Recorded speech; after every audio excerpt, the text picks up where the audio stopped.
إن الحمد لله نحمده ونستعينه ونستغفره ونؤمن به ونتوكل عليه ونعوذ بالله من شرور أنفسنا ومن سيئات أعمالنا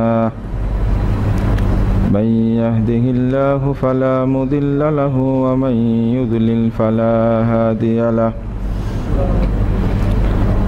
وأشهد أن لا إله إلا الله وحده لا شريك له وأشهد أن محمدا عبده ورسوله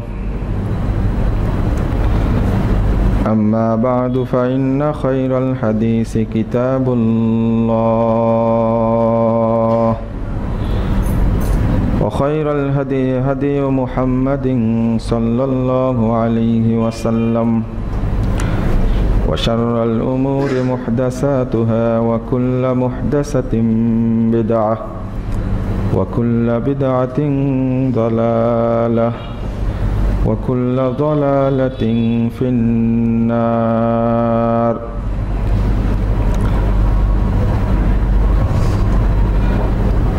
فقد قال الله تعالى في كلامه المجيد والفرقان الحميد: أعوذ بالله من الشيطان الرجيم.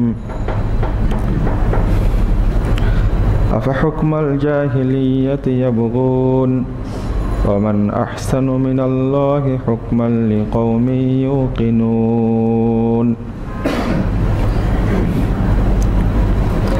عن ابن عباس رضي الله عنه قال: قال رسول الله صلى الله عليه وسلم: أبغض الناس إلى الله ثلاثة: ملحد في الحرم ومبتغ في الإسلام سنة الجاهلية ومطلب دم امرئ ليهريك دمه. رواه البخاري.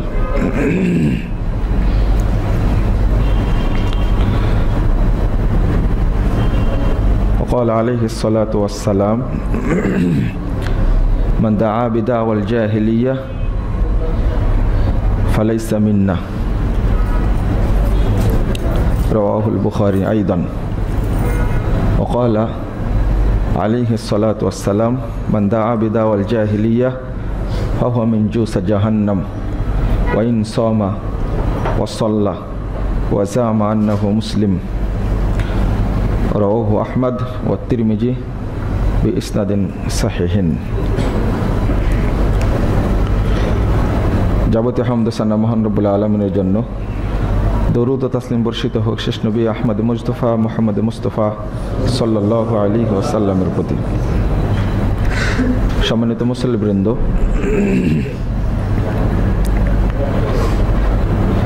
জাহিলি সভ্যতার পরিণাম এবং উত্তরণের উপায়,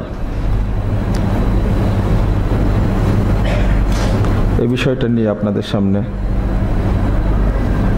দুটি কথা আলোকপাত করব ইনশাআল্লাহ। ওমা তাওফীকি ইল্লা বিল্লাহ আলাইহি তাওয়াক্কালতু ওয়া ইলাইহি উনীব।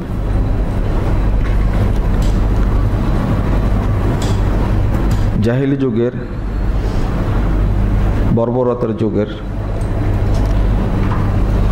অত্যন্ত জঘন্য কুকর্মে বর্তমান সমাজ ব্যবস্থা নিমজ্জিত। শুধু সমাজ নয়, শুধু রাষ্ট্র নয়, পরিবার, ব্যক্তি পর্যন্ত এই নোংরামির মধ্যে হাবুডুবু খাচ্ছে। পরিবারের দু একজন সদস্য ভালো হতে চাইলেও, ভালো হয়ে থাকতে চাইলেও অন্যান্য সদস্যের নোংরামির হিংস্র থাবায় তারা টিকতেই পারছে না। প্রত্যেকটি পরিবারই আজকে এই সবলে আক্রান্ত। পরিণাম আমরা অনেকে উপলব্ধি করছি। বর্তমান পরিণাম তো আছেই, দুনিয়াবি পরিণাম, পরকালীন পরিণাম কোরআন সুন্নাহয় বর্ণিত হয়েছে, যেগুলোর চর্চা নেই এবং আমরা সেগুলো ভুলেই গেছি বা উপলব্ধি করি না।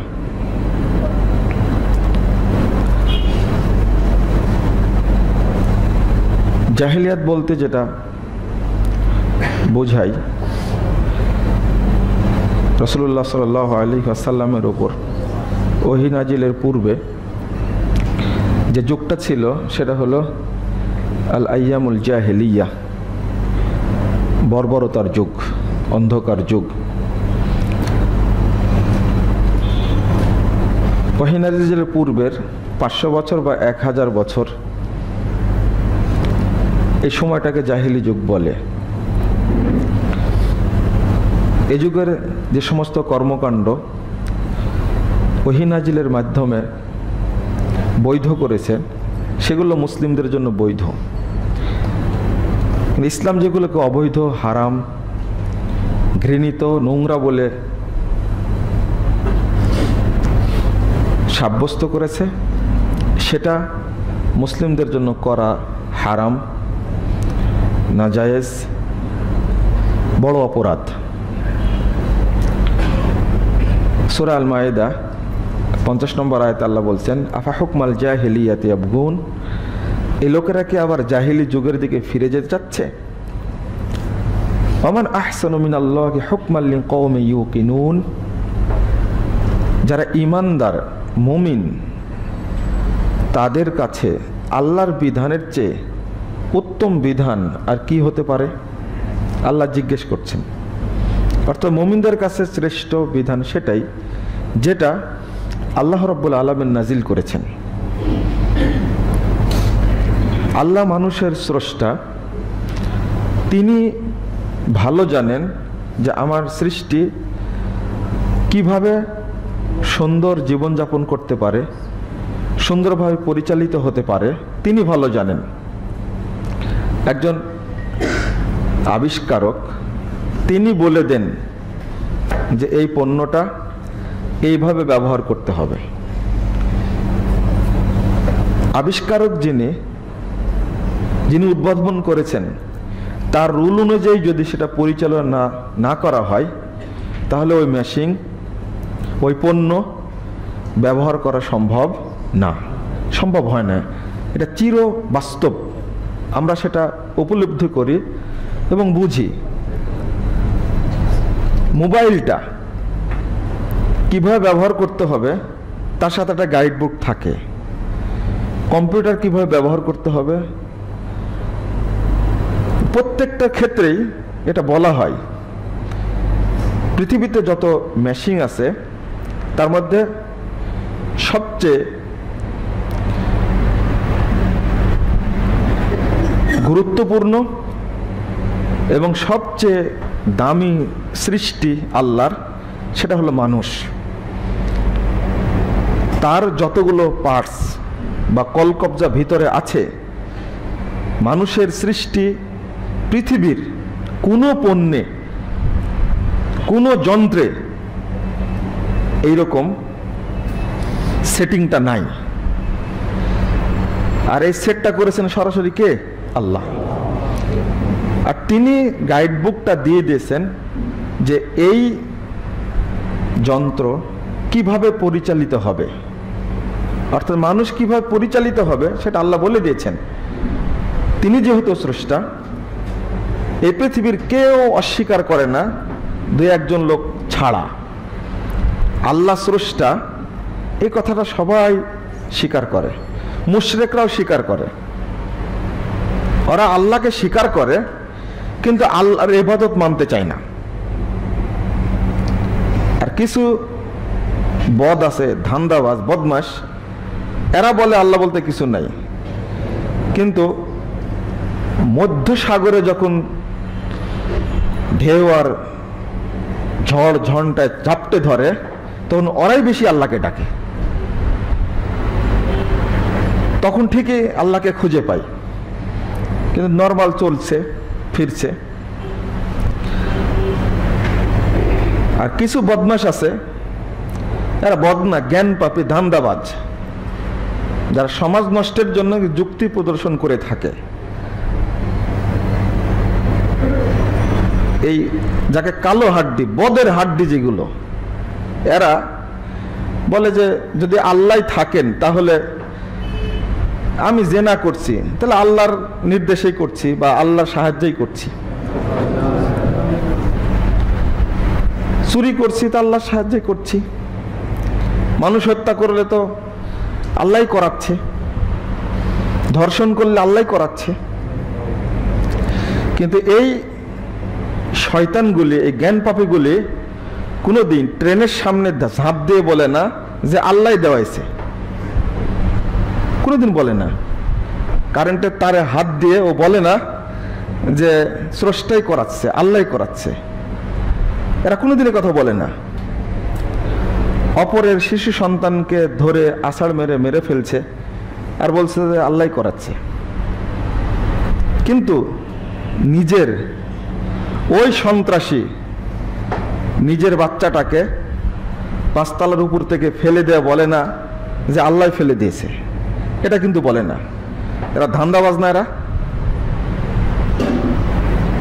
এরা সমাজের কৃমি কীট, সমাজকে নষ্টের গোড়াইগুলো।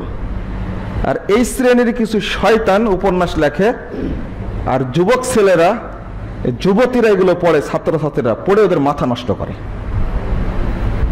আর আপনারা অভিভাবক, আপনারা ওরকম ছিলেন আগে, যখন যুবক ছিলেন, যুবতী ছিলেন, তখন এই সমস্ত কুকর্মে জড়িত থাকার কারণে ওই সন্তানকে আপনি গাইড করতে পারেন না। হ্যাঁ, এখন তওবা করেছেন আলহামদুলিল্লাহ, এখন তাদেরকে গাইড করার চেষ্টা করেন। যতদিন পর্যন্ত এই অবহেলা থেকে আমরা সচেতন না হব, বের না হয়ে আসতে পারবো, ততদিন এই সমস্ত নিকৃষ্ট অপকর্ম বন্ধ হবে না, আমরা বেরিয়ে আসতেও পারবো না। আগে সচেতনতা দরকার। প্রথমত আমাদেরকে আল্লাহর কাছে ফিরে যেতে হবে, আল্লাহ রাব্বুল আলামিনের সেই বিধানের কাছে আত্মসমর্পণ করতে হবে। যদি করতে পারি তাহলে খুব তাড়াতাড়ি এই সমস্ত অনৈতিকতা, নোংরামি, বেলেল্লাপনা, বেহায়াপনা সমাজে যেগুলো চলছে, জাহেলিয়াত, সেইগুলো দ্রুত দূর করা সম্ভব।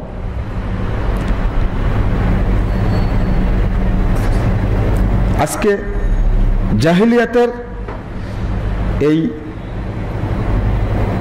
থাবাই সব মানুষের যে পৃষ্ঠ, তা যেন সবাই উপলব্ধি করছে। মুহাম্মদ রাসূলুল্লাহ সাল্লাল্লাহু আলাইহি সাল্লাম বলছেন, সহিহ বুখারী 2য় খণ্ডের 1016 পৃষ্ঠা হাদিসটি বর্ণিত হয়েছে, আবগাযুন নাস ইলাল্লাহি সালাসা, 3 শ্রেণীর মানুষের উপরে আল্লাহর পক্ষ থেকে গজব বর্ষণ করা হয়। 3 শ্রেণীর মানুষ আল্লাহর গজব থেকে মুক্তি পায় না। তার মধ্যে এক শ্রেণীর মানুষ মুবতাগিন ফিল ইসলামে সুন্নাতাল জাহেলিয়া, জাহেলি সমাজে অর্থাৎ মুসলিম সমাজে জাহেলি সমাজের যে কুকর্ম সেইগুলো যারা বিস্তার করে, যারা ছড়ায়, তাদের উপরে আল্লাহ 24 ঘন্টা গজব নাজিল করেন। আল্লাহ তাদের উপরে সব সময় অসন্তুষ্ট থাকেন, তাদের উপর রহমত নাজিল করেন না। সমাজে নোংরামি ছিল না, কিন্তু আপনার মাধ্যমে ওটা ছড়িয়ে গেল। আজকে যেভাবে বাংলাদেশে ভ্যালেন্টাইন্স ডে, একেবারে শব্দটা রুচিহীন, উচ্চারণ করতে খারাপ লাগে। বিশ্ববিদ্যালয় জীবনে আজ থেকে 10 বছর 15 বছর আগে ছাত্ররা ব্যঙ্গ করে বলতো 2টা শব্দ, এই 14ই ফেব্রুয়ারি আর 1 ফাল্গুন। তো ব্যঙ্গ করে যেটা বলতো সেটা মসজিদে খুতবায় বলাটা ঠিক না। তারাই জানতো যে এই দিবস 2টা খারাপ, এবং তার চেয়ে এখনো বিশ্ববিদ্যালয়ের অঙ্গনে ওই ভাষাগুলো আরো নোংরাভাবে প্রয়োগ করা হয়। কত জঘন্য কর্মকাণ্ড হয় এই দিনগুলিতে। আর একটা পহেলা বৈশাখ, আরো এরকম নোংরা কিছু দিন আছে যেটা আপনারা জানেন। এই যারা আমদানি করেছে সেই সময়ের আমার জানা মতে এক বুড়া, ও মরেছে না বেঁচে আছে আমি জানি না, এ প্রথম শুরু করে যখন কেউ বুঝতই না, একটা চ্যানেলে গিয়ে বসে কিভাবে এই দিবসটা 14 ফেব্রুয়ারি মানে উদযাপন করা যায়। একটা টাটকা নাস্তিক এইগুলো করে ছড়াইছে। আর এর সাথে তাল দিয়েছে এক শ্রেণীর লোক, যদি মুসলিমও হয় আর ওই উদ্দেশ্যে যদি এই দিবস উদযাপন করে, ওই ব্যক্তির উপরে আল্লাহর গজব, চিরকাল গজব নাজিল হবে। আমি সেটাই বুঝাতে চাইলাম। অর্থাৎ আপনার আমার মাধ্যমে যেন কোনো প্রকারের জাহেলিয়াত সমাজে না ছড়িয়ে যায়, ওইটার ভাগিদার যেন আপনি না হন। ভাগিদার হচ্ছেন তো, ওয়াইফাই লাইন দিয়ে দিয়েছেন না বাড়িতে, ছোট বাচ্চা থেকে একটা ছোট পর্যন্ত মোবাইল দিয়ে দিয়েছেন। বাড়িতে যদি 15 জন সদস্য থাকে, 15 জনের হাতে অন্তত মোবাইল আছে 20টা, কারো কাছে 2টা আছে, কারো কাছে 3টা আছে, আর সবটাতে ওয়াইফাই আছে। আমি তো 15 জনের কাছে 20টা বললাম, মনে হয় যে 25টা অন্তত আছে। একটা আছে খুব কম, 2টা করে মোবাইল সবার কাছে আছে। দেখেন আমার হাতে 2টা আছে, 2টা নিয়ে আসলাম এখন। এটা বাস্তব, আমার এত কি প্রয়োজন? তো এইভাবে এমন মানে করে সমাজে ঢুকে যাচ্ছে যে ওই যে ইন্টারনেট জগতে ভিতরে চলে যাচ্ছে ওয়াইফাই লাইন দিয়ে। আমি কর্তৃপক্ষ, সমাজের দায়িত্বশীল, আমি আমার ছেলের খবরটাও রাখি না, মেয়ের খবরটাও রাখি না। এই যে ওয়ারিশ সূত্রে পাপের ভাগিদার হয়ে যাচ্ছি। এই পাপের এই সিলসিলা, এই সাদকা একবারে কিয়ামত পর্যন্ত, কবর পর্যন্ত একবারে জারি থাকবে। এটা শুরু করেছে আমি দায়িত্ব নেইনি যে ও কোন সাইডে কোন লাইনে যাচ্ছে, ওকে পড়াশোনাই করছে না অন্য কিছু করছে। এখন তো অধিকাংশই ছেলে পরিবারের সব উন্মাদ। সেই বুখারীর প্রথম খণ্ডের 172 পৃষ্ঠা একটা হাদিস, মুহাম্মদ রাসূলুল্লাহ সাল্লাল্লাহু আলাইহি সাল্লাম বলছেন, মান দাআ বিদাওয়াল জাহিলিয়াহ ফালাইসা মিন্না। যে ব্যক্তি জাহিলিয়াতের মধ্যে ঢুকবে, জাহিলিয়াতের দিকে মানুষকে আহ্বান জানাবে, ছড়াবে সমাজে, ওই ব্যক্তি আমার উম্মত বলে দাবি করতে পারবে না। এই যে মাদক সন্ত্রাস, যেটা এই যে কিছুদিন আগে তো খুব একবারে ক্রস ফায়ারে দিয়ে অনেকগুলো মেরে ফেললো, কিন্তু ইয়াবা ব্যবসা কমেছে এটা তো মনে হয় না। খেজুরের কাঁটা যদি পায়ে যদি ফুটে বিঁধে যায়, ওর শিকড় না উঠানো পর্যন্ত ওই জায়গা ভালো হবে না। যারা ইয়াবার বাহক, সিসকে যারা, তাদের হয়তো খতম করেছে, কিন্তু এর গডফাদার যারা, তাদের কিন্তু বিচার এখনো হয়নি। তো ওই জায়গায় আগে শিকড়ে হাত দিতে হবে, তবে তো বন্ধ হবে। এটা একটা জাহেলি সভ্যতা, হারাম চলছে। এটা মুখে দাড়ি যত বড়ই থাক, নাম যত সুন্দরী হোক, পাঞ্জাবি যত বড় হোক, দাড়ি যত লম্বাই হোক, যদি এই সমস্ত জাহেলিয়াতের সাথে জড়িত থাকে, তাহলে জাহান্নাম ছাড়া বিকল্প কোনো পথ নাই। ও নবীর উম্মত হিসাবে দাবি করতে পারবে না। 2 দিন থেকে লেখালেখি হচ্ছে, তথ্য সন্ত্রাস যাকে বলে, এ দেশদ্রোহী, স্বাধীনতা বিরোধী, এই পাশ্চাত্যের খোদ করে খাওয়া এক শ্রেণীর সাংবাদিক দেশে আছে, যারা সব সময় দেশের বিরুদ্ধে সুরসুরি দেয়। আমি জানি না এটা গোয়েন্দার আওতা আসে কিনা। এতদিন পত্রিকায় লেখলো মিন্নি, আর এখন ওই পত্রিকা লেখছে নামটা আয়েশা। একই ব্যক্তি, একই। তুমি এতদিন লেখলে মিন্নি শব্দ, এখন বলছো আয়েশা। আয়েশা মুসলিমদের কাছে সর্বজন শ্রদ্ধেয় একজন মা, রাসূলুল্লাহ সাল্লাল্লাহু আলাইহি ওয়াসাল্লামের স্ত্রী আয়েশা রাদিয়াল্লাহু আনহা। এই নামটার প্রতি যেন ঘৃণা তৈরি হয়, একেই বলে তথ্য সন্ত্রাস। নামাই দিচ্ছে, ফুল নামটাও বলছে না, মূলত নাম আয়েশা সিদ্দিকা মিন্নি। আমি আপনার ধরাই দিলাম। এইভাবেই ব্যবহার করে মানুষের রুচিটাকে নষ্ট করা হচ্ছে।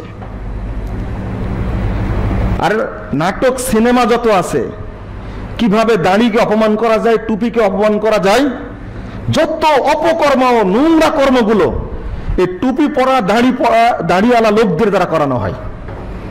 এই ছোট বাচ্চাদেরকে যেন মধ্যে যেন ঘৃণা তৈরি করা যায়, এরা ভালো মানুষ না, ভালো শ্রেণীর মানুষ এরা না। আর আমাদের মধ্যেও নামাজি খুব ভালো বলে পরিচিত, তারা টুপি পরা মানুষকে, দাড়িওয়ালা মানুষকে পছন্দ করে না।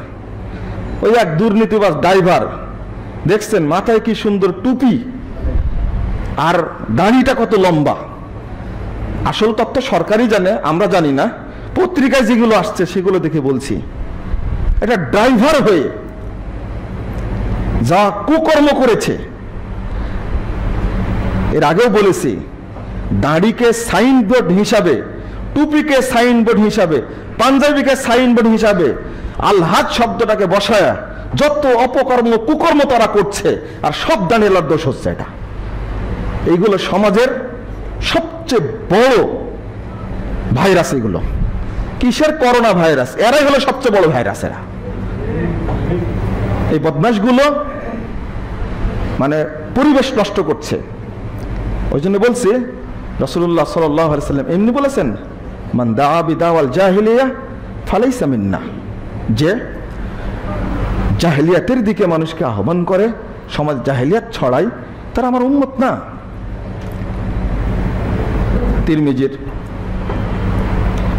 2863 নম্বর হাদিস। এই ফোনটা বন্ধ করে তো ফখরুল। রাসূলুল্লাহ সাল্লাল্লাহু আলাইহি ওয়াসাল্লাম বলছেন, মান দাআ বিদাওয়াল জাহিলিয়া ফাহুয়া মিন জুসাত জাহান্নাম, যে ব্যক্তি সমাজকে জাহিলিয়াতের দিকে নিয়ে যাবে, জাহিলিয়াতকে বিস্তার করবে, ছড়াবে, ফাহুয়া মিন জুসাত জাহান্নাম, ওই ব্যক্তি জাহান্নামের দলভুক্ত, জাহান্নামের খড়ি হবে। ওয়াইন সামা, যদিও সিয়াম পালন করে, ওয়াসাল্লা, যদিও সালাত আদায় করে, ওয়াজামা আন্নাহু মুসলিম, যদিও নিজেকে পাক্কা মুসলিম বলে দাবি করে, তবুও জাহান্নামের খড়ি হবে। ওদেরকে দিয়ে জাহান্নামকে উত্তপ্ত করানো হবে, জাহান্নামকে জ্বালানো হবে, ওদেরকে দিয়ে অন্যদের পোড়ানো হবে। এত শক্ত কথা মুহাম্মদ রাসূলুল্লাহ সাল্লাল্লাহু আলাইহি ওয়াসাল্লাম বলে গেছেন, কিন্তু আমরা কর্ণপাত করি না। সালাত আদায় করছি, এটা শো মাত্র, মানুষকে দেখানোর জন্য। এটা শো, মানুষকে দেখায় যে আমি সালাত পড়ি, কিন্তু অন্তরে তাকওয়া আছে বলে মনে হয় না তো। কারণ আল্লাহ রাব্বুল আলামিন বলছেন, ইন্নাস সালাতা তানহা আনিল ফাহশাই ওয়াল মুনকার, সূরা আনকাবুত 35 নম্বর আয়াত। নিশ্চয় সালাত যত অশ্লীল নোংরা কর্মকাণ্ড থেকে বাধা দেয়। সালাতও পড়ছে, সুদও খাচ্ছে, হজও করছে, সুদও খাচ্ছে। অধিকাংশ মানুষই সুদ, ঘুষ, আত্মসাৎ, দুর্নীতির সাথে একবার জড়িত, এমন ভাবে জড়িয়ে গেছে, সুদ খাচ্ছে তো খাচ্ছেই, দুর্নীতি, ফকিরের কাছ থেকেও টাকা নিচ্ছে, ওকে শিক্ষাই দেওয়া হচ্ছে এটা, যে এইভাবে দুর্নীতি করতে হয়। দুর্নীতিতে ছেয়ে গেছে গোটা সমাজটা। হাজার হাজার কোটি কোটি টাকা। দেখেন না একটা পর্দার দাম কত ধরছে, এটা ডিমের দাম কত ধরছে।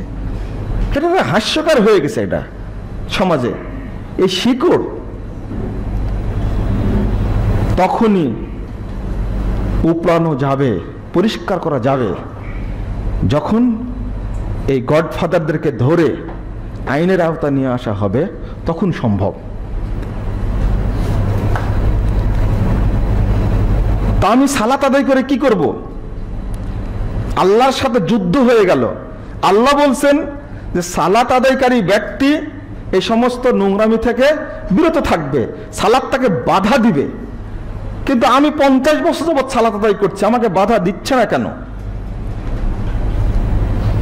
আমি হজ করলাম 30 বার, কিন্তু এত দুর্নীতি করছি আমি কিভাবে? হজ তার উপরে কোনো ক্রিয়া করেনি। আবার নিজে সালাত আদায় করি, নিজের ওয়াইফকে যেভাবে ছেড়ে দিয়েছি, ও যে কোনো জায়গায় যেতে পারে উলঙ্গ হয়ে, কোনো সমস্যা নেই, চলছেই। মেয়েটাকে স্কুলে কলেজে বিশ্ববিদ্যালয়ে পাঠাচ্ছি, আমার দায়িত্ব নাই, আমি দায়িত্বহীন, আমি এখন মডার্ন। তাহলে সালাতের সাথে এর কি সম্পর্ক? আমি কি দায়িত্ব পালন করলাম? মেয়েটা যে বেরিয়ে গেল, উচিত ছিল পর্দার মধ্যে রেখে মেয়েটাকে লালন পালন করা, কিন্তু এটা আমরা করতে পারছি না। অনেকগুলো কারণ সামাজিক, যেটা চলমান থাকার কারণে এটা আমরা পারছি না। তো সালাত পড়ে, হ্যাঁ, একটা হাদিস শিখিয়ে দেওয়া হয়েছে আপনাদেরকে, সালাত মিফতাহুল জান্নাহ, নামাজ পড়লেই জান্নাত, নামাজ পড়লেই জান্নাত। 806 নম্বর হাদিস বুখারীর যেটা আসছে, ওইটা শিখায়নি? রাসূলুল্লাহ সাল্লাল্লাহু আলাইহি ওয়াসাল্লাম বলছেন, ইন্নাল্লাহা হাররামা আসরা সুদুদ আলান নার, জাহান্নামের উপরে আল্লাহ সেজদার স্থানটাকে খাওয়া হারাম করে দিয়েছেন। জাহান্নাম খেতে পারবে না, মানে ওর দেহ পুড়া ফেলবে, কিন্তু একটা জায়গা খেতে পারবে না। এই হাদিস দ্বারা কি প্রমাণ হয়? মুসল্লি জাহান্নামে যাবে না? যাবে, এটাই তো প্রমাণ হয়। 60 নম্বর হাদিস ইবনু মাজার মধ্যে, মুসল্লিরা যে জাহান্নামে যাবে তা স্পষ্ট বলা আছে। আর আপনারা তো পড়ছেন ফাওয়াইলুল লিল মুসল্লিন, বাকিটা আর বলার দরকার নেই। আল্লাযীনা হুম আন সালাতিহিম সাহুন আল্লাযীনা হুম ইরাউন, ছোট্ট সূরার মধ্যে ছোট্ট আয়াত, ফাওয়াইলুল লিল মুসল্লিন। কোন মুসল্লিরা? সালাতের ক্ষেত্রে উদাসীন বহু মুসল্লি, সালাত তো কবুলই হচ্ছে না, যার কারণে সে সব কিছু করতে পারছে, আল্লাহর আয়াতের লঙ্ঘন হচ্ছে। সুতরাং আমার আপনার উচিত সালাতটাকে প্রস্তুতি সহ সুন্দরভাবে আদায় করা। অর্থাৎ প্রথম শর্ত তো বুঝেন, হারাম থেকে নিজের শরীরটা কি করতে হবে? পবিত্র রাখতে হবে। আমার শরীরের মধ্যে হারাম না ঢুকে, একবার সম্পূর্ণটাই হারাম মুক্ত থাকতে হবে। হারাম করে তো দোয়া কবুল হয় না। তো কিভাবে আল্লাহর কাছে সে চাইবে আর আল্লাহ চাইলে তাকে দিবে? ইবাদতটা কবুল হবে কি করে? হারাম মুক্ত থাকতে হবে। আর এই শর্তে গেলেই আপনি ওই শর্তের মধ্যেই পড়ে যাচ্ছেন। কোটি কোটি টাকা, এখন আবার যে বিটকয়েন না কি হয়েছে, নাউজুবিল্লাহ, এটা একজন পোস্ট করাতে আশ্চর্য হয়ে গেলাম। অদৃশ্য কয়েনের কোনো খবর নাই, চলছে কোটি কোটি টাকার ব্যবসা, আর খুব নাকি লাভজনক। একজন আরেকজন উৎসাহিত করছে। এক সময় ডেস্টিনি একচেটিয়া ব্যবসা করে হাজার হাজার কোটি টাকা ক্ষতি করেছে। এখন এর দ্বারা আবার শুরু হয়েছে, না জেনেই বহু মানুষ ঢুকে গেছে এর মধ্যে। হাজার হাজার কোটি টাকা ভালো মানুষ এফডিআর করে রাখছে, জীবনে টাকার জাকাত দেয়নি, 20 বছর যাবত রাখা আছে। শেয়ার বাজারে লাগানো আছে হাজার হাজার কোটি টাকা, জাকাত দেয় না। এই শ্রেণীর মানুষ আছে নিজের মধ্যে যে হারাম অটো ঢুকে যাচ্ছে এটা কোনোদিনই খোঁজ রাখেনি। ডিপিএস করা আছে 20 বছরের চুক্তি, 30 বছরের চুক্তিতে, অনেক টাকা ব্যাংকে পড়ে আছে, অলস। কিন্তু প্রত্যেক বছর তার জাকাত দিতে হবে। প্রফিট তো চলবে না, এটা পরিষ্কার, কিন্তু ওটাতে জাকাত দিতে হবে এটা তিনি ভুলেই গেছেন।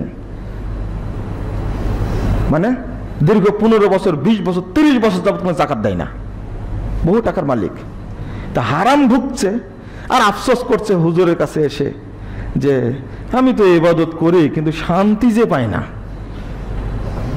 হারাম করে শান্তি পাবে কি করে?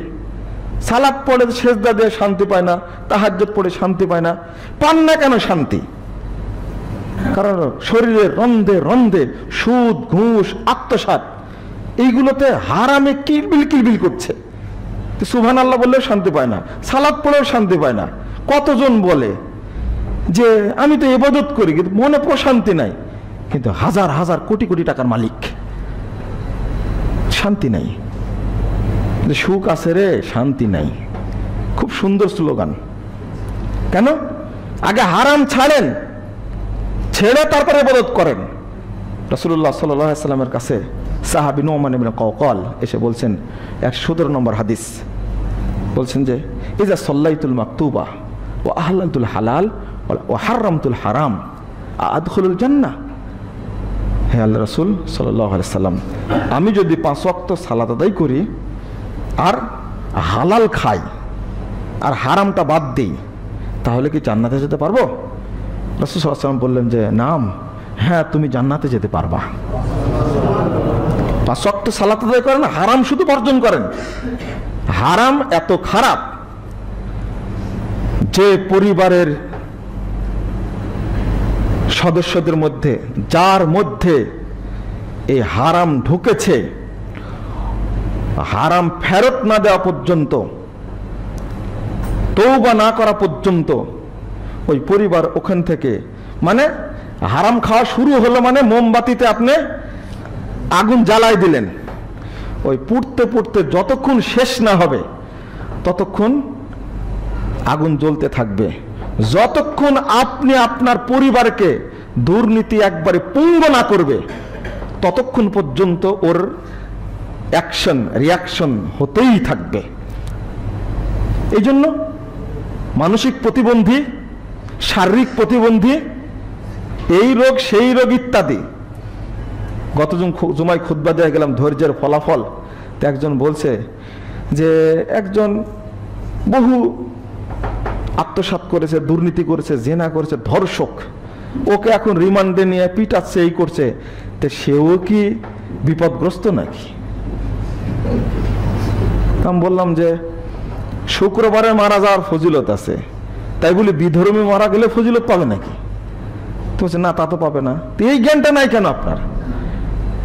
দিনদার, পরেজগার, বারবার বলেছি, এই ধরনের মানুষ বিপদগ্রস্ত হলে বুঝতে হবে যে আল্লাহ রাব্বুল আলামিন তার কি নিচ্ছেন? পরীক্ষা নিচ্ছেন। এইটা বুঝেনি, ওর মাথায় চলে গেছে একটা দুর্নীতিবাজ রিমান্ডে নিয়ে পিটাচ্ছে, ও নাকি বিপদগ্রস্ত। ও একা বিপদগ্রস্ত, কিন্তু হাজার হাজার মানুষের টাকা আত্মসাৎ করেছে, ওরা বিপদগ্রস্ত না? শেয়ার বাজার হরি লুট হয়েছে, হয়নি? ব্যাংক লুট হয়েছে, হয়নি? পত্রিকার পাতা খুললে শিরোনামগুলো পড়তেই খারাপ লাগে। এখন নতুন করে জাহালমের ঘটনা শুরু হয়েছে, এটা তো আপনারা জানেন। কোন এক চোর, এক বাটপার, সে প্রায় 46 কোটি টাকা সম্ভবত ব্রাক ব্যাংক থেকে আত্মসাৎ করেছে। যেখানে আত্মসাতের খবর সেখানে 100 কোটির উপরে, 50 কোটি, 70 কোটি, এইগুলোই ধরা পড়ছে। ওকে যদি রিমান্ডে নিয়ে পিটানো হয়, ওকে শাস্তি দেওয়া হয়, ওর উপরে জুলুম করা হবে? ও জুলুম করা ফরজ ওর উপরে, এটা জুলুম না, এই অপরাধের শাস্তি এটা। আপনার ব্রেনটা বাঁকা কেন? সোজা হয় না কেন? হ্যাঁ, এটাও হাদিসে আসছে, ছোটখাটো অপরাধ হয়ে থাকলে আল্লাহ রাব্বুল আলামিন বিপদ দিয়ে ওই ব্যক্তিকে মুক্ত করে দেন। এটা হাদিসে আসছে। কিন্তু আপনি বুঝলেন আসাদুল বালাল আম্বিয়া, সবচেয়ে নবীগণ হলো বিপদগ্রস্ত, তা নবীগণ সবচেয়ে পাপী অপরাধী, নাউজুবিল্লাহ। তারা মাসুম, নিষ্পাপ, তাদের কোনো পাপ ছিল না আগে পরে, তারাই সবচেয়ে বিপদগ্রস্ত। মানে কি, আল্লাহ রাব্বুল আলামিন তাদেরকে বেশি পরীক্ষা নিয়েছেন, এটা হাদিসে এসেছে। সেদিন বলেছি, যার যত পরীক্ষা তার পুরস্কার তত বেশি, এটা মুমিনের পরীক্ষা। মুহাম্মদ রাসূলুল্লাহ সাল্লাল্লাহু আলাইহি সাল্লাম শক্ত করে বলছেন, আমি ওই দিকে চিন্তাটা করব, ওই দিকটা ভাববো। এখানে যে কথাটা বলতে চাচ্ছিলাম, দুইটা জিনিসের কথা বললেন কেন? 5 ওয়াক্ত সালাত আপনি ওয়াক্ত মোতাবেক আদায় করেন, যাবতীয় অন্যায় আপনার শরীর থেকে এমনি ঝরে যাবে ইনশাআল্লাহ, কিচ্ছু থাকবে না। এটা আল্লাহর কালাম। এই আয়াতের উপরে তো আমল করেছেন সাহাবা কেরাম। তারা এত ভালো মানুষ হলেন কি করে? তারা শ্রেষ্ঠ যুগের মানুষ হলেন কি করে? ওই কোরআনের আয়াত আমাদের কাছে আছে, ওই হাদিস আমাদের কাছে আছে, কিন্তু আমরা ওই জায়গায় পৌঁছতে পারছি না কেন? আমরাও পড়ছি, আমরাও আমল করছি, কিন্তু তাকওয়া তৈরি হচ্ছে না কেন? মূল কারণ হলো যে আকীদাগতভাবে সেইগুলোকে মেনে নিতে পারিনি, সেটা মেনে নেওয়া সম্ভব হয়নি। এখানে এক ছোট্ট কথা, সালাত পড়ি কিন্তু সালাতের যে প্রস্তুতি সেটা আমরা কেউ নেই না, প্রস্তুতি থেকে অনেক দূরে। এখানে কয়েকটা হাদিস এসেছে সালাতের প্রতি যত্ন নেওয়ার ব্যাপারে, অন্য ইবাদতের ব্যাপারে এত যত্নের কথা বলা হয়নি। রাসূলুল্লাহ সাল্লাল্লাহু আলাইহি সাল্লাম বলছেন যে ওই ব্যক্তির আল্লাহ রাব্বুল আলামিন সমস্ত পাপ থেকে মুক্ত করে দেন যে ব্যক্তি ইন্তেজারুস সালাহ বাদাস সালাহ, এক সালাতের পরে আরেক সালাতের জন্য অপেক্ষা করে, অপেক্ষা করছে কখন সালাতের সময় হবে। এগুলো কিছু মুরব্বী পাওয়া যায়, পরহেজগার মানুষ পাওয়া যায়, তারা অপেক্ষায় থাকে। দেখেন পানি নিয়ে বসে আছে, আজান হলে অজু করে মসজিদে চলে যাবে, নাতিকে নাতনিকে জিজ্ঞেস করছে, দেখো তো কয়টা বেজেছে, ওনার সালাতের টাইমটা পার হয়ে গেল কিনা, আজানের টাইম পার হয়ে গেল কিনা। এটা হলো সালাতের প্রস্তুতি। রাসূলুল্লাহ সাল্লাল্লাহু আলাইহি ওয়াসাল্লাম বলছেন, যালিকুমুর রিবাত, যালিকুমুর রিবাত, যালিকুমুর রিবাত। এটাই হলো সালাতকে পাহারা দেওয়া, এটাই হলো সালাতকে প্রস্তুতি। 660 নম্বর হাদিসে বুখারীর মধ্যে এসেছে, 7 শ্রেণীর মানুষকে আল্লাহ আরশের ছায়ার নিচে ছায়া দিবেন, তার মধ্যে 3 নম্বরে বলছেন রাজুলুন কলবুহু মুআল্লাকুন বিল মাসাজিদ ফিল মাসাজিদ। ওই ব্যক্তি, যে ব্যক্তির অন্তরটা মসজিদে ঝোলানো থাকে, মসজিদ থেকে বেরিয়ে যায় আবার মসজিদ তাড়াতাড়ি ফিরে আসে, এই ব্যক্তিকে আল্লাহ রাব্বুল আলামিন আরশের নিচে ছায়া দান করবেন। আমাদের সাথে মসজিদের কোনো সম্পর্কই নাই যেন, এটা প্রস্তুতি। রাসূলুল্লাহ সাল্লাল্লাহু আলাইহি ওয়াসাল্লাম বলছেন, একজন ব্যক্তিকে কবরে রাখার পরে আযাবের ফেরেশতা পাঠানো হবে। ফাইদা উতিয়া মিন কিবালি রাসিহি, মাথার দিক থেকে ঢুকতে চাইলে দাফাতহু তিলাওয়াতুল কোরআন, কোরআন তেলাওয়াত তাকে তাড়িয়ে দিবে, যা এখান থেকে ঢুকতে পারবি না। ওয়াইদা উতিয়া মিন কিবালি ইয়াদিহি, সামনের দিক থেকে যখন ঢুকতে চাইবে তখন তাকে দাফাতহু সাদাকা, সাদকা তাকে বাধা দান করবে। ওয়াইদা উতিয়া মিন কিবালি রিজলাইহি, যখন তাকে ঢোকানো হবে পায়ের দিক থেকে দাফাহু মাশিয়াহু ইলাল মাসাজিদ, ওই যে মসজিদে গেছে পদচিহ্ন, এই পদচিহ্ন তাকে বাধা দান করবে। মসজিদের প্রস্তুতি। রাসূলুল্লাহ সাল্লাল্লাহু আলাইহি ওয়াসাল্লাম বলছেন যে একজন ব্যক্তি সকাল সন্ধ্যায় অর্থাৎ প্রত্যেক ওয়াক্তে যতবার মসজিদে যাবে ও যেন আল্লাহর মেহমান হিসাবে আসে, এবং প্রত্যেকবারের জন্য আল্লাহ পৃথক পৃথক জান্নাতে মেহমানদের ব্যবস্থা রাখবেন। এগুলো সালাতের প্রস্তুতি। আগে প্রস্তুতি নিন, শারীরিক হারাম থেকে প্রস্তুতি গ্রহণ করুন, তারপরে পোশাক পবিত্র রাখুন, তারপরে রুজি পবিত্র রাখুন, তারপরে ওযু করে সালাতের জন্য অপেক্ষা করুন, আমি সালাতে যাব। কত হাদিস বর্ণিত হয়েছে এই ব্যাপারে, কিন্তু এই প্রস্তুতিটা না থাকার কারণে আমরা সালাতের মধ্যে একাগ্রতা নিয়ে আসতে পারি না। সালাত পড়ি কিন্তু আত্মতৃপ্তি পাই না। পাবো কেন? যখন আত্মতৃপ্তি আপনি পাবেন না, তখন প্রথম মনে করবেন আমার মধ্যে ঈমানের স্বাদ নাই। মানে ঈমান আছে হয়তো, কিন্তু পাওয়ারলেস। বিদ্যুতের লাইন দেওয়া আছে কিন্তু ওই ভোল্টেজে কাজ করে না, কাজ করছে না, এটা আপনি মনে করবেন। দ্বিতীয় কথা হলো, ঈমানের পাওয়ার যার যত বেশি, ওই ব্যক্তি স্বাদ তত বেশি পায়।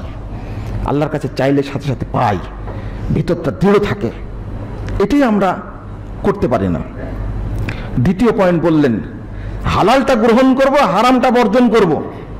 হারাম বর্জন বলতে আজকে যে সমাজে মাদক সন্ত্রাস চলছে, সন্ত্রাসী তৈরি করেছে এই মদ, গাঁজা, চুয়ানি, ফেন্সিডিল, ইয়াবা, যত রকমের হারাম আছে, মাদক নিশা জাতীয় বস্তু আছে, এইগুলো সন্ত্রাসী তৈরি করার পিছনে মূল ভূমিকা পালন করেছে। এটা হাদিস 22,128 নম্বর হাদিস, মুস্তাদ আহমদ। রাসূলুল্লাহ সাল্লাল্লাহু আলাইহি ওয়াসাল্লাম বলেছেন, লা তাশরাবান্না খামরান, তুমি কখনো মদ পান করো না, ফাইন্নাহু রাসু কুল্লি ফাহিশা, কারণ মদ হলো, নিশা জাতীয় দ্রব্য হলো যাবতীয় পাপের উৎস। সব পাপের উৎস হলো মাদক। যারা ডাকাতি করে, মানুষ হত্যা করে, যারা সন্ত্রাসী, তারা বেশি বেশি মদ পান করে করে এই কাজগুলো করে। যারা ধর্ষক, তারা মদ পান করে। ওপেন সিক্রেট চলছে সব হোটেলগুলোতে। কিছুদিন আগে ক্যাসিনো কাণ্ড ঘটল গোটা দেশব্যাপী, শুনছিলাম যে অভিযান অব্যাহত থাকবে, কিন্তু অভিযান এখন বন্ধ। এই অভিযান চালানো উচিত। খাদ্যে ভেজাল, তেমনি সমাজের মধ্যে ভেজাল ঢুকাইছে এই সমস্ত লোকেরা। তাদের ছাড় যত দেওয়া হবে তত সমাজ কুলসিত হবে। আজকে একজন মা নিরাপদ না, বোন নিরাপদ না, স্ত্রী নিরাপদ না, সবাই আতঙ্কের মধ্যে দিন কাটাচ্ছে। স্বামীর সাথে স্ত্রী গেছে ঘুরতে, সেই স্ত্রী যদি নিরাপদ না হয়, দিনের পর দিন ঘটতে আছে, বন্ধ করবে কোনটা? এমন অবস্থা। আজকে বলছে যে নাস্তিকের মুখে আগে কথা ফুটে উঠেছে যে যে ধর্ষণ করেছে সেও তৃপ্তি পেয়েছে, আর যে ধর্ষিতা হয়েছে সেও তৃপ্তি পেয়েছে। আপনারা নাউজুবিল্লাহ বলছেন, ওই শয়তান নাস্তিকের মুখে এখন কথা উঠছে। ও মনে ধর্ষিতা হয়েছে কিনা আল্লাহ ভালো জানে। ও বলছে ধর্ষককে স্পটে গুলি করে মারতে হবে। ও, তুমি এতদিন ইসলামের বিধানকে অবজ্ঞা করেছো, আর আজকে তোমার মুখ থেকে কথাটা বেরিয়ে আসলো। সেই সময় বক্তব্য বলেছিলাম, তুমি নাস্তিক হিসাবে কথা বলছো, তুমি সমাজের দুশ্মন, মানবতার দুশ্মন। যে কথা বলে যে সাংবাদিক সুন্দর রুচিকর কথা রচনা করলো, ধর্ষকের শাস্তি দেওয়া হয়েছে এই জন্য। যদি ওই ধর্ষিতা তোমার মা হতো, ওই ধর্ষিত যদি বোন হতো, ওই ধর্ষিতা যদি তোমার স্ত্রী হতো, তাহলে তুমি কি করতে? রুচিহীন, কুরুচিপূর্ণ সাংবাদিক এই জিনিসটা বুঝে না। যারা দেশপ্রেমিক সাংবাদিক, তাদের উচিত এদের বিরুদ্ধে প্রতিরোধ গড়ে তোলা। এরা সমাজের বড় দুশ্মন। গোয়েন্দা ভাইরা দেখতে পান না যারা এই সমস্ত কথা লেখে? হ্যাঁ, প্রথম কথা বলি, ধর্মীয় অনুশাসন মেনে চলুন। আমরা উপদেশ দিই, মঞ্চে উঠলে তো খুব ভালোই বলা যায়, কিন্তু আর একটা অপরাধ, আইনের শাসন যদি বাস্তবায়ন, আইনের প্রয়োগ যদি যথাযথভাবে না হয়, তাহলে কখনোই কি বন্ধ করা যাবে?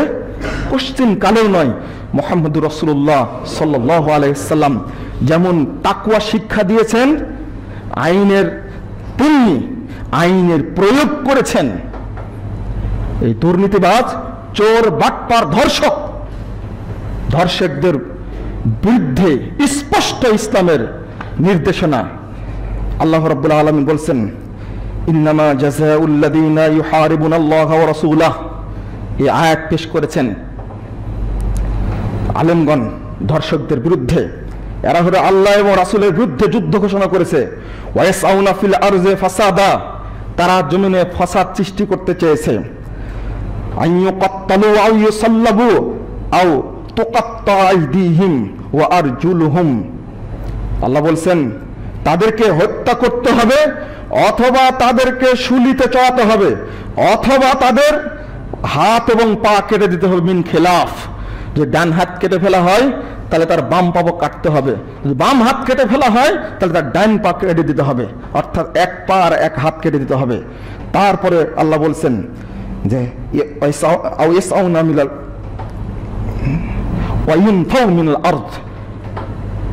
দেশ থেকে বহিষ্কার করতে হবে। এরপরেও আল্লাহ বলছেন যালিকা লাকুম খিজউন ফিল দুনিয়া, এটা হলো দুনিয়ার অপমান শাস্তি, ওয়ালাহুম ফিল আখিরাতি আযাবুন আযীম, আর আখিরাতে তাদের জন্য শাস্তি আছে। তওবা করলে আল্লাহ মাফ করে দিবেন, কিন্তু ধর্ষকদের শাস্তি এটাই, এটা আল্লাহ বলে দিচ্ছেন। ওকে শুলিতে চড়াতে বলছেন, ওকে হত্যা করতে বলছেন। তারপরে ডান হাত কেটে নিতে হবে, বাম পাও কেটে নিতে হবে, অথবা বাম হাত কেটে নিতে হবে, ডান পাও কেটে নিতে হবে। যদি এই ধর্ষকদের বিচার হয়ে যায়, দু একটা কার্যকর করুন। প্রধানমন্ত্রীকে বলবো দু একটা কার্যকর করুন। শুধু ধর্মীয় অনুশাসন মানে আমরা পালন করব, চেষ্টা করব, এই ওয়াজ করলে হবে না। আইনের যথাযথ কি থাকতে হবে, প্রয়োগ থাকতে হবে, ইনশাআল্লাহ বন্ধ হবে। মুহাম্মদ রাসূলুল্লাহ সাল্লাল্লাহু আলাইহি ওয়াসাল্লাম করেননি?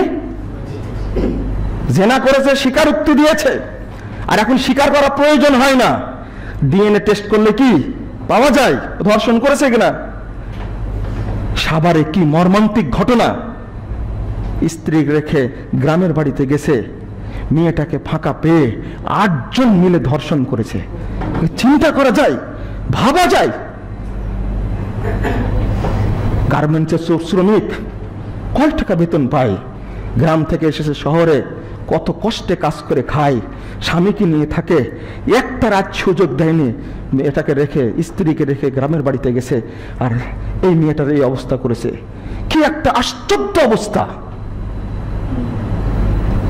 এখানে টাইম দেওয়ার দরকার নেই, কোর্টে তুলে 1 সপ্তাহের মধ্যে রায় দিন, রায় দিয়ে এদেরকে ঝুলিয়ে দিন, শেষ। এটা কোরআন রায়াত। যারা আগে বিরোধিতা করেছে কোরআনের আইনের, তারা আজকে বলছে স্পটে হত্যা করা হোক। কেন বলছে? মানুষের স্রষ্টা আল্লাহ, বিধানও আল্লাহ রাব্বুল আলামিন দিয়েছেন, কোথায় সমাধান? আর এখানে সবচেয়ে বড় কারণ, যেটা যত কারণে ব্যাখ্যা করি না কেন, পরিবারের অবহেলা, এই ইন্টারনেট, ফেসবুক, ইউটিউব, গুগল ইত্যাদির প্রভাব, যত কারণই বলি না কেন, এগুলো তো অবহেলা আছে। তার মধ্যে সবচেয়ে বর্তমান মরণ ব্যাধি হলো এই যে যে ধর্ষক সে মনে করে আমি আইনের বাহিরে, আমি এমনিতেই পার পেয়ে যাব। এই ভুল ধারণাটাকে তাদের বুক থেকে বের করে নিতে হবে। ধর্ষক হোক, দুর্নীতিবাজ হোক, সন্ত্রাসী হোক, আর মদ ব্যবসায়ী হোক, যেই হোক না কেন, আগে তার উপরে ভীতিটা তৈরি করতে হবে, ও আইনের বাহিরে নয়, তাকেও শাস্তি দিতে হবে, তাহলে কমবে। আর রাজনৈতিক বলে সে মুক্তি পেয়ে যাবে, এই ভাবনা ভাবার কারণেই কিন্তু এইগুলো হচ্ছে। কিসের দলীয় দাপট, এইটাই বলে গেছিলেন মুহাম্মদুর রাসূলুল্লাহ সাল্লাল্লাহু আলাইহি ওয়াসাল্লাম। চুরি করেছে একজন, বুখারীর হাদিস, আল্লাহ রাসূলের কাছে এসে ছোট্ট ছেলে ওসামা বলছে যে খুব বড় পরিবারের সন্তান, এই মহিলাকে ছেড়ে দিলে মনে ভালো হয়। রাসূল সাল্লাল্লাহু আলাইহি ওয়াসাল্লাম বুঝলেন যে এই বাচ্চা ছেলের পরামর্শ এটা না, এর সাথে গডফাদার আছে, এর সাথে বড় বড় মানে রুই কাতলা কেউ আছে। বুঝতে পেরে মেম্বার উঠে ভাষণ দিয়ে দিলেন সরাসরি, হালাকা মিনকুম মিন ক্বাবলিকুম, তোমাদের পূর্বের মানুষ ধ্বংস হয়ে গেছে এই কারণেই। ইযা সারাকা শারিফু তারাকুহু, যখন সম্ভ্রান্ত পরিবারে কেউ চুরি করেছে তখন তাকে ছেড়ে দিছে। ওয়াইযা সারাকা দাইফ ফাকামু আলাইহিল হাদ, যখন সাধারণ দরিদ্র পরিবারের, দুর্বল পরিবারের কেউ চুরি করেছে, তখন তার উপরে হদ জারি করে হাত কেটে দিয়েছে।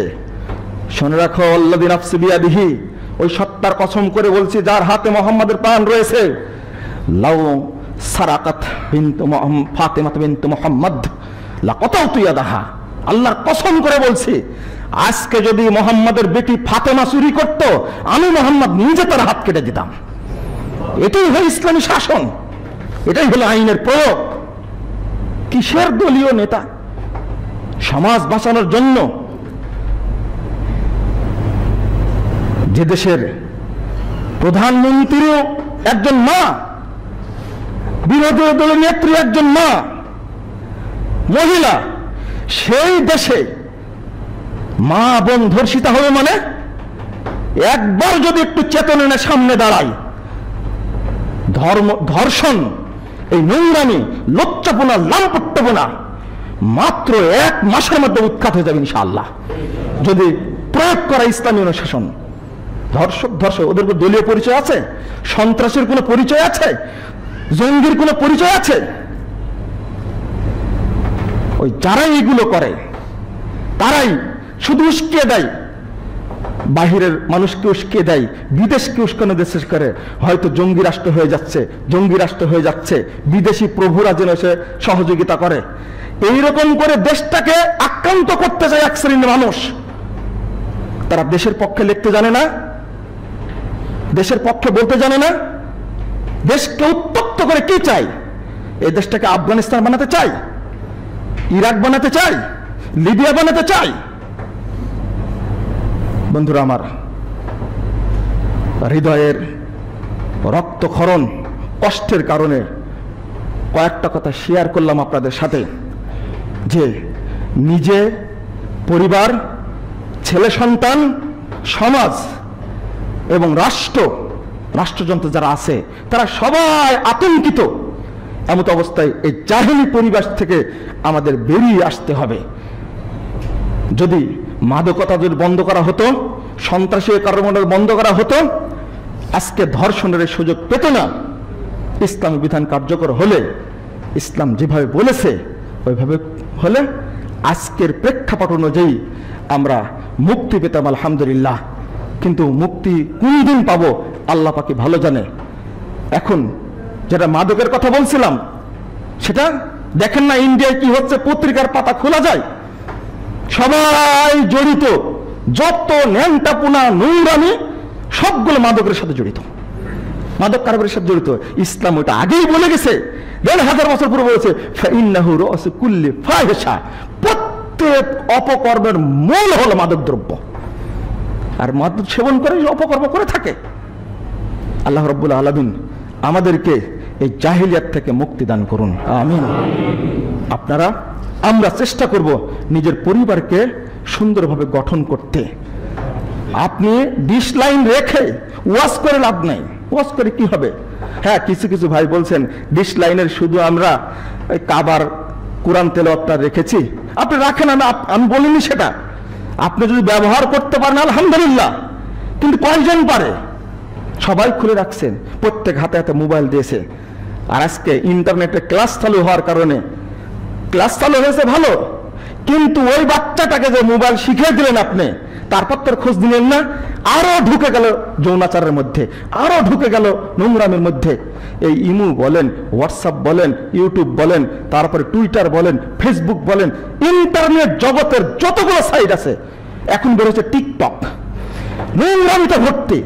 আপনার সন্তান, ছোট্ট বাচ্চাটিকে এইগুলোর আওতায় যেতে আল্লাহর ওয়াস্তে দিবেন না। আল্লাহ রাব্বুল আলামিন আমাদেরকে হেফাজত করুন। আল্লাহ রাব্বুল আলামিন আমাদের দেশকে হেফাজত করুন। আল্লাহ রাব্বুল আলামিন আমাদের দেশের উপরে, মুসলিম বিশ্বের উপরে তার পক্ষ থেকে শান্তি নাজিল করুন, আমিন। আকুল কওলি হাদা আস্তাগফিরুল্লাহ লি ওয়া লাকুম ওয়া লিসাইরিল মুসলিমিন।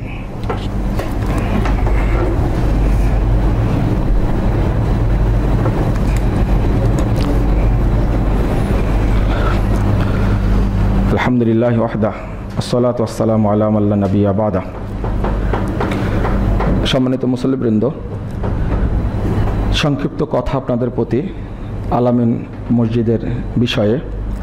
আপনারা জানেন যে মসজিদের দক্ষিণ সাইডে কাজ করার জন্য আপনারাই অর্থ দিয়ে জমি জায়গা কিনেছেন, আলহামদুলিল্লাহ। তো মসজিদের কার্যক্রম শুরু করার জন্য ফান্ড লাগবে। মাঝে মাঝে আমরা বলি, আপনাদের আরও বিনীতভাবে বলছি, আমরা যত সম্ভব তাড়াতাড়ি চেষ্টা করব প্ল্যানটা পাস করে কাজটা ধরার, কিন্তু তার জন্য লাগবে অনেক অর্থ।